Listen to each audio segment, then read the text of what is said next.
Le premier invité de Parlons Placement est Alexis Mignonac, directeur du développement de Edmond Rothschild REM. Bonjour Alexis Mignonac. Bonjour Nicolas. Bonsoir même puisqu'il est 18h. On va évoquer ensemble Edmond Rothschild Europa, la SCPI Edmond Rothschild Europa. On va essayer de comprendre comment tenter ou comment générer de la surperformance en 2025. Mais rapidement, on va essayer de comprendre quand même, de repositionner dans un contexte cette SCPI.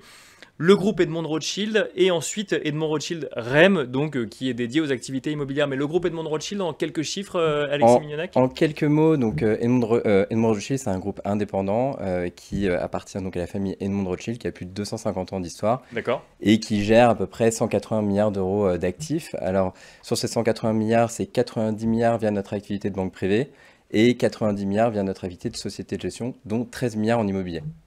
Et ces 13 milliards, c'est donc Edmond Rothschild REM, si je ne dis pas de bêtises. Exactement. Donc, sur ces 13 milliards, en fait, c'est une plateforme européenne qui a plus de 20 ans d'expérience dans la gestion d'actifs en immobilier. Nous avons 8 bureaux en Europe, sur 7 pays différents, et plus de 140 collaborateurs, dont plus de 75% sont situés hors de France. Alors, expliquez-nous, Edmond Rothschild Europa, comme son nom l'indique, j'imagine que ça investit en Europe. Quelle est la spécificité de cette SCPI?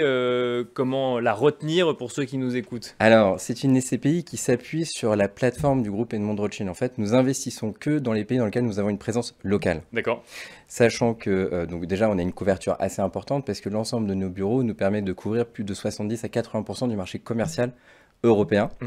Et l'autre élément important, c'est qu'en fait, on internalise l'ensemble des métiers de l'immobilier en interne. C'est-à-dire qu'aujourd'hui, sur nos 140 collaborateurs, nous avons 13 personnes dédiées au sourcing de nos opérations immobilières, plus de 20 personnes dédiées à la gestion de nos actifs.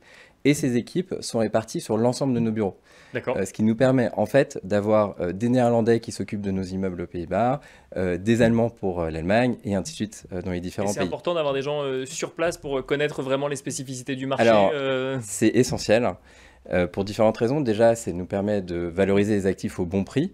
D'être au courant aussi des tendances des marchés. Effectivement, des zones peuvent être plutôt sur une tendance descendante ou sur une tendance croissante en termes de valeur. Donc d'être présent localement, ça nous permet d'anticiper ces mouvements. Et l'autre élément, c'est sur la gestion. En fait, ça va être ça qui va faire un vrai élément de différence. Un actif immobilier vit. Il peut vivre des périodes de vacances, il peut vivre des périodes de travaux. Être localement présent, ça nous permet d'être disponible pour rencontrer des locataires, discuter de projets autour de projets immobiliers et aussi d'être disponible sur la partie travaux. Un mot rapide sur la performance de la SCPI Edmond Rothschild Europa. On va se demander ensemble si on va chercher la surperformance en 2025. Donc que fait-elle aujourd'hui? Comment se comporte-t-elle? Alors là, l'objectif de rendement cible de cette SCPI Europa, donc sur la durée de placement, est de 6%. Pour cette année 2024, nous avions rehaussé notre taux cible à plus de 8%. Ce que je peux dire ce soir en exclusivité, c'est que le taux de distribution cible sera de plus de 9% pour cette année 2024. D'accord.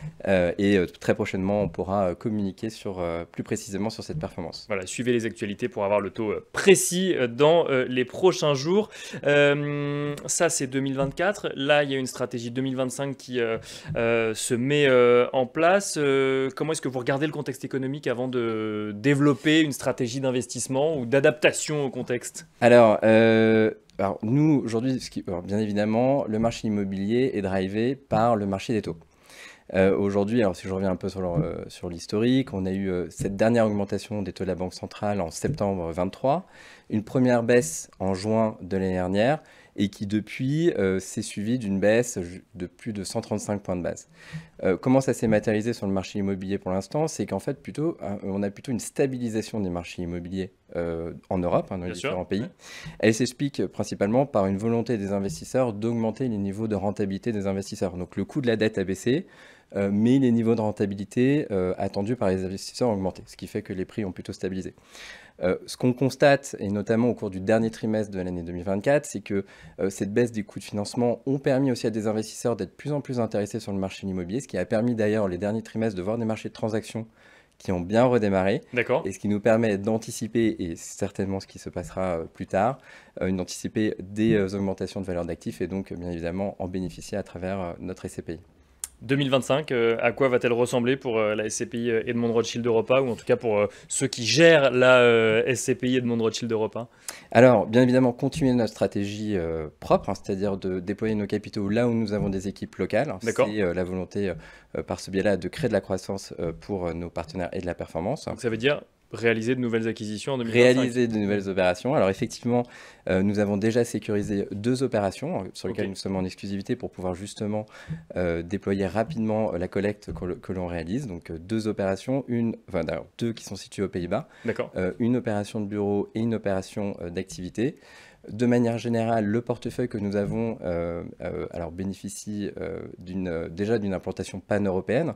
Nous avons des actifs aux Pays-Bas, en Allemagne et en France. Plus de 60% aux Pays-Bas, 25% en Allemagne et une quinzaine de pourcents en France.